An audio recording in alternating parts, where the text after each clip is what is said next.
République démocratique du Congo, communauté victime des atrocités unilatérales de forces négatives G5A, province de l'Ituri. Bunia, le 28 mars 2021, conférence de presse. La province de l'Ituri.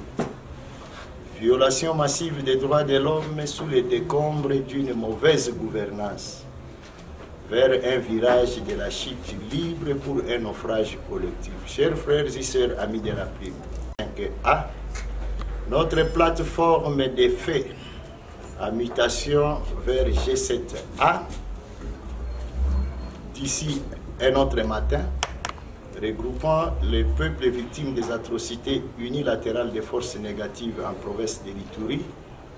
Permettez-nous de vous saluer et vous remercier sincèrement pour le courage sans cesse dont vous faites montre, malgré vent et marée, en répondant à notre appel dans le cadre de votre mission vocationnelle, afin de porter haut les cris de détresse des communautés victimes des atrocités commises unilatéralement par ces concerts de tueurs des forces négatives axés sur l'économie d'une extrême sauvagerie à caractère déshumanisant qui pratiquement passe pour une folie furieuse.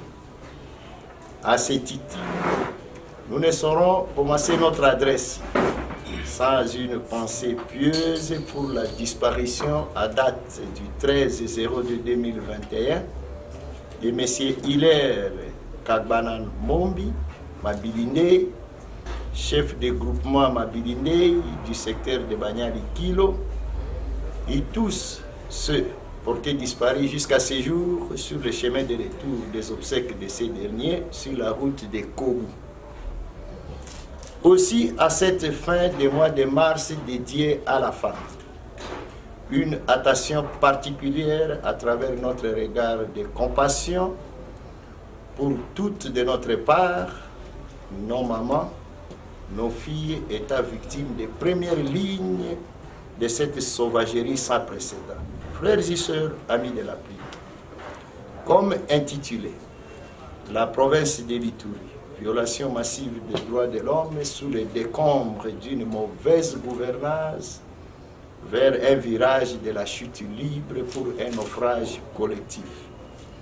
Notre conférence de presse sera articulée autour de deux axes, à savoir la gestion de la situation sécuritaire en Ituri en général, et plus en mettant l'accent particulier sur les événements qui ont prévalu vers la région minière et environ, entre parenthèses, Dala, Mbidjo, Mungwalu, Mabanga, Iga Barrière, Tchele, Muganga, Damas.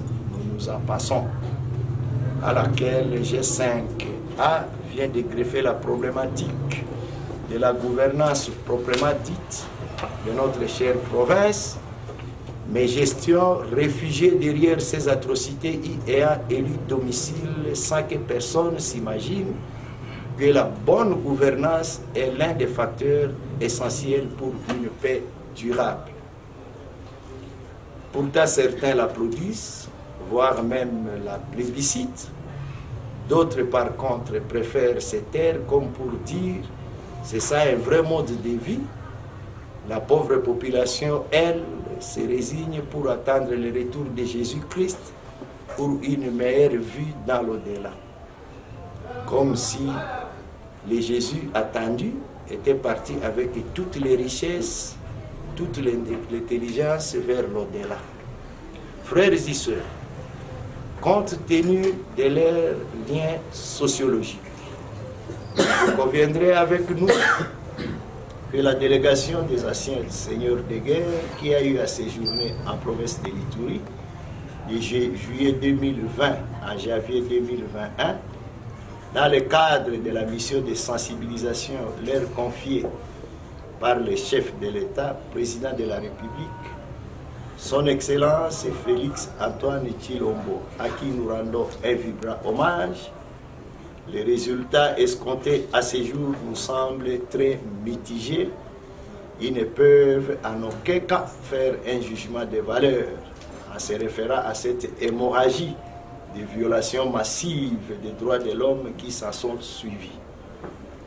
Pourtant, et a suscité un grand espoir dans l'esprit des communautés aussi bien locales que nationales, raison aussi du silence des observateurs des G5A pour éviter de tomber dans les pièges de nos détracteurs prêts à nous coller des intentions nuisibles à cas de moindre bruit.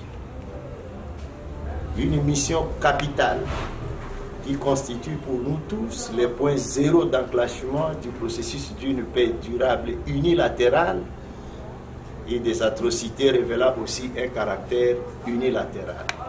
Frères et sœurs, qu'à cela ne tienne, nous saluons les travaux abattus, aussi peut-être les risques pris par ces seigneurs de guerre compte tenu de la délicatesse d'une telle mission, mais l'opinion locale et nationale retiendra les constats ci-après de la part du G5A. 1. Foisonnement des milices lendu de Codeco, Ibira Chini Akilima. 2. Institutionnalisation des forces négatives en province de l'Ituri, et plus particulièrement en territoire de Djougou, Irumu et Mahagi. 3. Persistance des tentatives de forcing des miliciens vers les zones aurifères. 4.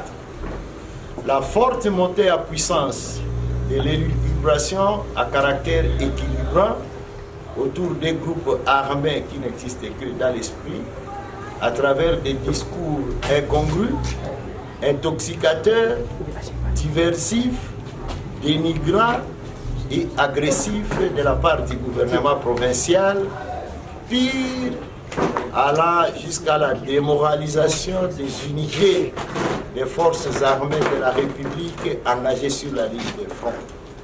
Il s'y est de noter aussi qu'en ce sens, le gouvernement provincial joue correctement son rôle d'avocat et d'officine politique des groupes armés qui endeuillent notre province, en accordant beaucoup plus d'importance aux effets collatéraux que de s'attaquer au principal de la situation qui déstabilise notre province, en justifiant l'injustifiable. 5. Une forte opinion orchestrée par les groupes armés, appuyée par le gouvernement provincial, de se justifier à travers l'imaginaire groupe armé d'Isaïe en vue d'obtenir le dédouanement des criminels sous parapluie de guerre interethnique, ce qui leur donnerait une feuille de route pour le programme DDRCS et DDRCD, falsifiant ainsi l'histoire des génocides des communautés victimes pour dire que les criminels doivent être gratifiés. 6. Tendance des groupes armés de Codeco, Ibira de Chini Akilima d'intensifier les attaques, les tueries, meurtres, kidnapping contre la population civile, les forces armées de la République et la police nationale congolaise à l'intérieur ainsi qu'à la périphérie de la ville de Bunia. 7. Tendance à la hausse des vols à main armée et justice populaire dans la ville de Bunia. Telles sont les observations retenues par le G5A partant du mois de janvier à ce jour. Cette carte postale de la situation sécuritaire et sa gestion par le gouvernement provincial ne nous rassure pas un lendemain meilleur.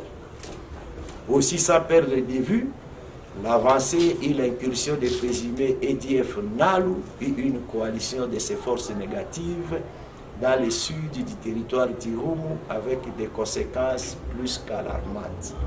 Frères et sœurs, amis de la paix, où va finalement notre province de l'Ituri? Sous le décombre des violations massives des droits de l'homme, dites crimes de guerre, crimes contre l'humanité et crimes de génocide, voilà tous sommes en train d'assister impuissamment à une culture de la mauvaise gouvernance, réfugiés derrière ces drames que nous vivons au quotidien.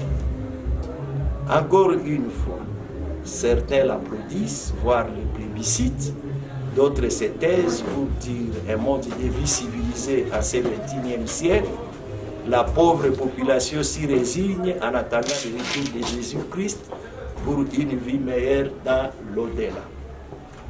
L'Ituri, une province au nord-est de la République démocratique du Congo, s'étendant sur une superficie de 65 658 km², avec une mosaïque culturelle extrêmement riche, estimée à plus de 12 millions d'habitants, regorgeant de potentialités énormes en sol et sous-sol, s'achemine progressivement vers, avec un bagage de la mauvaise gouvernance digne de son nom, vers un virage de la chute libre pour un naufrage collectif. Tout au long de sa mutation de district en province, un scénario de sa gestion laisse à désirer, mais toujours en défaveur de la population. Des budgets sans contrepartie, des dettes énormes estimées à des millions de dollars collés sur son dos, et nous en passons. Les tracteurs destinés à la modernisation et mécanisation de l'agriculture, y compris les fonds qui l'accompagnaient, ont été partagés et privatisés dans un club d'amis au détriment des coopératives agricoles. Les camions foraires de l'eau, sucreries, cimenteries au diable. Aucun budget de la province dans l'espace ITAN a été dit déficitaire, et conciliation des comptes plébiscité, mais sa contrepartie visible au profit de la population. Mais en fin de chaque mandat, la province de l'Ituri escompte des millions de dollars comme dettes certifiées dans les tiroirs, comme piège à celui qui prendra relève. Frères et sœurs, les slogans du civisme fiscal pour maximisation des recettes en vue de concrétiser les prestigieux programmes s'est largement écarté de sa trajectoire pour infliger une tracasserie sans précédent à travers des multiplicités de barrières allant de légal à illégal, confère barrières mises pour renforcer les milliers de barrières érigées par les criminels.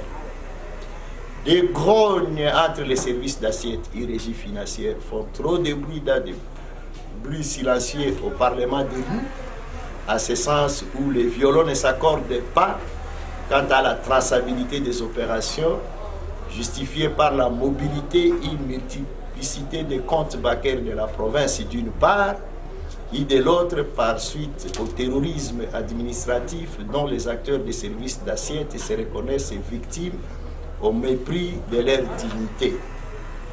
Le gouvernement provincial actuel vient de rééditer l'expérience des tristes mémoires des guichets uniques avec hologramme 2012-2014, dont les dossiers, semblerait-il, est dans les tiroirs de la justice, avec l'installation encore des systèmes très complexes avec une société obscure, dite CFC Flash, dont la clarté et contrôle du serveur échappe aux contribuables, mais possible seul dans la clôture entre les partenaires engagés. Comme s'exclame un cadre de la régie financière DGRPI, nous citons: la caisse du gouvernement provincial ressemble à un entonnoir. Une pluie de contrats léonins, accompagnée de conventions mafieuses, dites surtaxes, efforts de guerre pour rationner la population meurtrie, faisant des querelles dégoûtantes entre les partis suite à l'opacité des gestions, en contrepartie des promesses d'une petite Suisse qui n'attend aussi que le retour de Jésus-Christ pour se réaliser. Une encyclique du Saint-Père disait, nous citons: le risque, c'est lorsque quelqu'un vous déracine en vous dénaturant de votre histoire contre une promesse pour l'avenir. N'est-ce pas une autre forme de colonisation? Partant la Grande Orientale à ce jour, plusieurs actions parlementaires correctrices initiées par nos estimés députés provinciaux se sont évanouies dans les nuits des temps sans succès. À cet effet, une gouvernance de terreur se porte bien en qualifiant les Ituriens, nous citons, de vauriens, de Babumbafu, de Troba, de Bavalahaya. Question de savoir celui qui le dit, qui il est alors. À vous de répondre. Frères et sœurs, amis de la vie, eu égard à cette carte postale déjà sombre de la gestion sécuritaire et de la gouvernance proprement dite, nos recommandations se résument ainsi. 1. Au gouvernement de la République d'avoir un regard très objectif de la situation qui y prévaut, tant sur le plan sécuritaire que sur le plan de sa gouvernance, car la province de l'Ituri fait partie intégrante de la République démocratique du Congo. À nos estimés députés provinciaux, sans porter atteinte à l'honorabilité et exercice constitutionnel pour lequel le peuple vous a fait confiance, de nous élucider exactement la situation telle qu'observée afin d'éviter ces naufrages collectifs. 3. Aux filles et fils congolaises de l'Ituri, le désespoir n'est pas autorisé. Encore le relâchement. Dans toute l'histoire de l'humanité, les vicissitudes, les méchancetés des hommes ont toujours été au rendez-vous. Face à une telle catastrophe, un tel désastre, la détermination pour recouvrer nos droits, liberté et dignité s'impose, et cela toujours au prix de 1001 sacrifices. Et c'est fait. Nous n'avons pas besoin des observateurs d'un côté et de l'autre côté des actionnaires. Tous, nous devons nous liguer comme un seul homme pour libérer l'Ituri d'entre les mains des prédateurs. L'insécurité qui prévaut dans la ville de Bunia est-elle l'œuvre des miliciens? Peut-être. Mais cette tendance de la montée en puissance des vols à main armée, justice populaire, sont certainement œuvre de nos enfants, de nos amis, de nos frères avec qui nous sommes dans les mêmes maisons, les mêmes avenues, les mêmes quartiers et mêmes communes. Nous ne cesserons de vous rappeler notre position de toujours. L'hymne de G5A, celle de s'aligner résolument derrière les forces armées de la République et la police nationale congolaise, leur portant un soutien inconditionnel et substantiel sur tous les plans, seule voie de vaincre cette misère qui nous est déposée gratuitement sous plusieurs formes. À ce titre, une pensée pieuse et regard de compassion à l'égard des familles, amis de nos forces armées et police nationale congolaise qui, jour pour jour, sur les champs d'honneur, laissant derrière eux un cortège de veuves et orphelins. Pour dire, pour la dernière fois, nous exigeons encore la démission pire et simple du gouverneur Jabamani Saïd et son gouvernement. À cet effet, nous lançons la paralysie totale et illimitée des activités jusqu'à l'obtention des gains de cause, suivi de l'incivisme fiscal, car il est inacceptable et inadmissible que les communautés victimes continuent à financer explicitement leur propre mort d'une part, en versant des sommes colossales pour le ravitaillement des criminels qui les massacrent, et d'autre part, à financer sa branche politique, qui nous insulte et se moque de nous. Le meilleur champ d'échange où nous nous sentirons à l'aise avec tous ces acteurs, c'est devant la barre. Frères et sœurs, nous réitérons encore nos sincères remerciements à vous tous, chers journalistes ici présents, et vous exhortons à être nos fidèles interprètes au plus haut sommet du monde. Ne tuez pas, mais ne vous laissez pas tuer. Usiue, alakini usiache wakuue. Que vive la République démocratique du Congo, que vive la province de l'Ituri, que vive G5A, avec Dieu nous vaincrons.